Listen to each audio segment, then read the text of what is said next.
വിജയ് ഇപ്പോൾ തമിഴ്നാട്ടിൽ ഏറ്റവും ജനപ്രിയനായ സിനിമാ നടൻ. തമിഴ്നാട് രാഷ്ട്രീയം എപ്പോഴും സിനിമയുമായി സമാന്തരമായാണ് പോയിട്ടുള്ളത് എന്ന് നമുക്കറിയാം.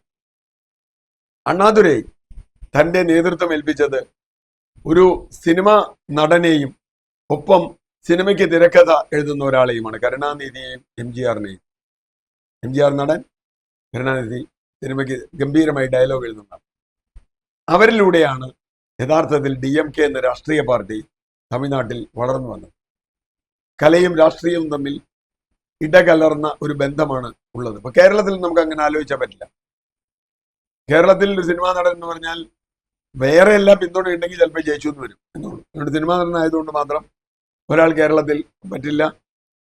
കാരണം കേരളത്തിലെ സിനിമയുടെ രാഷ്ട്രീയം വേറെയാണ്. പക്ഷെ തമിഴ്നാട്ടിൽ അങ്ങനെയല്ല. ഈ സാഹചര്യത്തിലാണ് വിജയ് ഒരു രാഷ്ട്രീയ പാർട്ടി ഉണ്ടാക്കുന്നുവെന്നും ആ രാഷ്ട്രീയ പാർട്ടി ഒറ്റയ്ക്ക് തമിഴ്നാട് നിയമസഭാ തെരഞ്ഞെടുപ്പിൽ മത്സരിക്കും എന്ന വാർത്ത വന്നു. ഇത് യഥാർത്ഥത്തിൽ ആരെ ബാധിക്കും എന്നൊക്കെ പറയണമെങ്കിൽ കുറച്ച് സമയമെടുക്കും.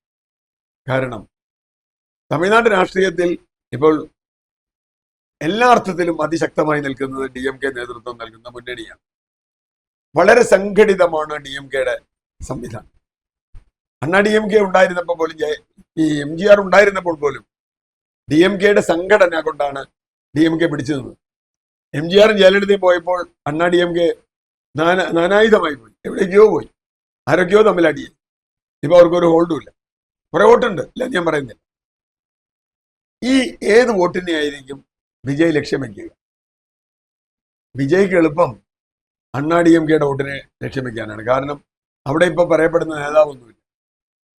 ഞാനാണ്, അദ്ദേഹം പഴയ MGR സ്റ്റൈലിലൊക്കെയാണ് ഇപ്പോഴും കാര്യങ്ങളൊക്കെ ചെയ്യുന്നത്. അങ്ങനെ വരികയാണെങ്കിൽ അത് അണ്ണാ DMKയുടെ അന്ത്യ കുറിപ്പായി വരും.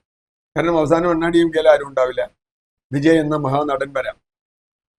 വിജയ് DMK വോട്ടുകളിലാണ് പിടിക്കുന്നതെങ്കിൽ അവിടുത്തെ ഒരു സ്ഥിതിയിൽ DMK വോട്ടിൽ വലിയ സ്വാധീനം ചെലുത്തിയാൽ മാത്രമേ DMKക്ക് പരാജയം സംഭവിക്കൂ.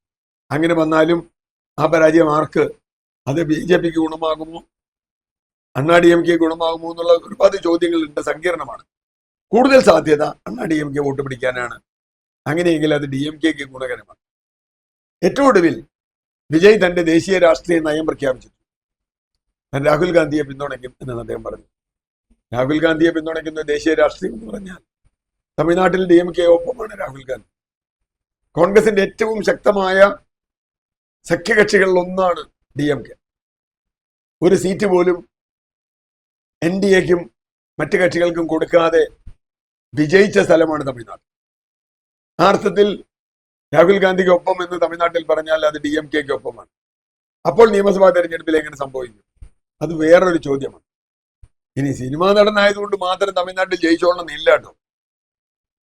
കമലഹാസൻ മക്കൾ നീതി മയ്യം എന്നൊരു പാർട്ടി ഉണ്ടാക്കി, പൊടി പോലും ഇല്ല കണ്ടുപിടിക്കാൻ. പക്ഷെ കമലഹാസനും വിജയും രണ്ടു തരത്തിലുള്ള ആളാണ്. കമലഹാസന്റെ ഫാൻ ബേസ് എന്ന് പറയുന്നത് കുറെ കൂടി എലിറ്റ് എഡ്യൂക്കേറ്റഡ് ആയിട്ടുള്ള ആളുകളാണ്. വിജയ് അതല്ല, ഒരു MGR ലൈനിലാണ് വിജയുടെ ഫാൻ ബേസ്.